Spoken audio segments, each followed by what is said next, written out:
Hi everyone, welcome back to Forward Therapy. My name is Kelly. I am a certified hand therapist.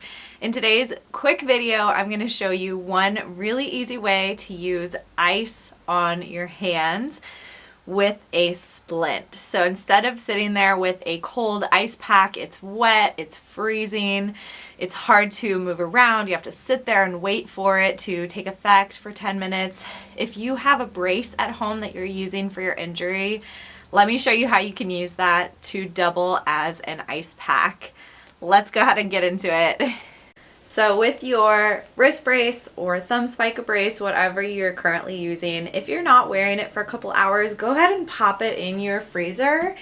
And then when you're ready to ice your wrist, here's mine, you can take it out and now you have an ice pack that's going to be portable and it's going to go with you.